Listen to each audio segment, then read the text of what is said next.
Welcome to The Explainer. Today we're getting into something really special. It's a story about a lesson that was never actually spoken, a teaching that was never written down, and a kind of truth you can only live. So, let's just jump right in with the big question at the heart of all this.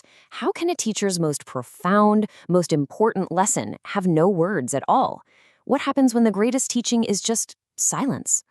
All right, picture this. We're in a grove. It's just after a big monsoon rain, so everything is damp and fresh. The Buddha gathers all his followers, and they're all leaning in. They're expecting a big teaching, a sermon, some kind of profound discourse. But he doesn't say anything. Nothing. He just sits there in total stillness. And we're talking about an entire day here. Dawn turns to noon, noon to late afternoon, and the crowd? Well, they're getting restless, confused. Some are probably getting pretty frustrated. They came for answers, for words of wisdom, and all they're getting is this wall of silence. And then, finally, as the day's ending, he moves. He just slowly raises his hand, and in it, he's holding a single, simple, white flower. And that's it. That gesture, that was the entire sermon. The whole thing. Okay, so for pretty much everyone in the crowd, this whole flower thing was confusing, to say the least. But for one guy, this wasn't just confusing. It was a full-blown professional crisis. And that guy's name is Ananda. Now you gotta understand, Ananda's whole job, his entire reason for being there, was his memory. It was perfect, a superpower, really. He was like a living, breathing hard drive for everything the Buddha ever said, the treasurer of the Dharma. So you can see the problem, right? How does a living hard drive record silence? A teaching with no words is a total disaster for him. It's a corrupted file, a blank page in his perfect, meticulously organized library. For Ananda, this is a system failure.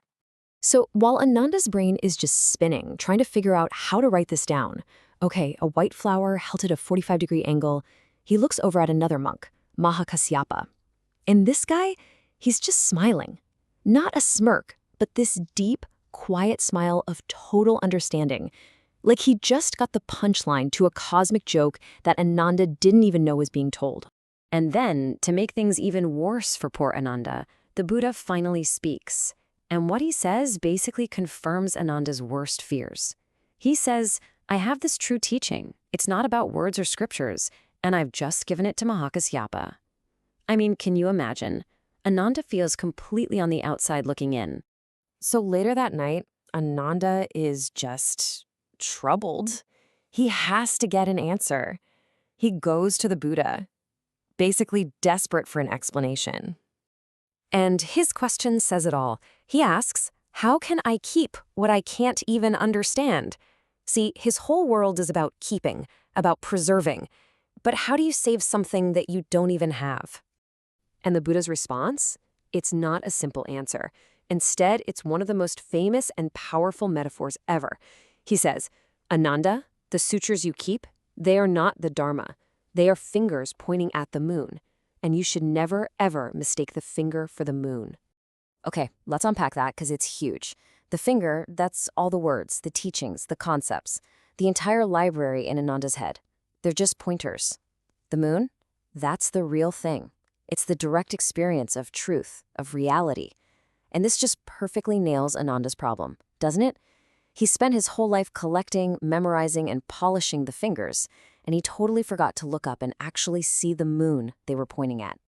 So this whole finger and the moon idea, it plants a seed in Ananda's mind, and he starts looking around, really paying attention, and he starts to notice people who seem to get the moon, without all the fingers. And one person in particular stands out, a woman who just sits at the edge of everything. Her name is Sundari, and she is a total mystery. For over 3 years, she's just there, at the edge of the grove. She never speaks, never asks a question, never makes an offering. She's just this silent, present fixture. And get this, Ananda's watching her, and he realizes she doesn't do any of the stuff you're supposed to do. She's not sitting in some formal meditation posture. She's not chanting sutras, not studying texts.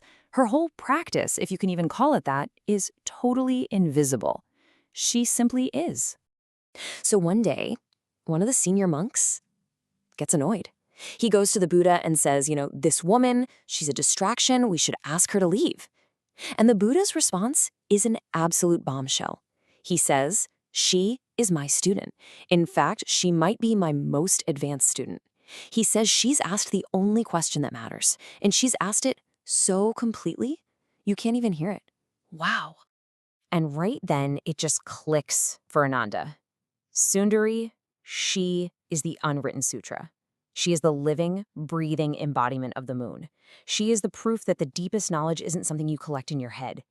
It's something you live in your bones. All right, so this all brings us to the climax of Ananda's story. It's years later now, and everyone believes the Buddha is about to give his final great teaching before he passes away. We're talking thousands of people. They've traveled for days to be here. They're all gathered. The energy is just electric. Everyone is leaning forward, waiting for the grand finale, right? The ultimate summary of his entire life's work. And the Buddha gets up, gives a brief intro, and then he does it again. He falls completely silent for hours. The final ultimate teaching is exactly the same as that first one with the flower, just profound, absolute silence. But for Ananda, this time is completely different. There's no panic, no scrambling to try and understand or write it down. He just lets go.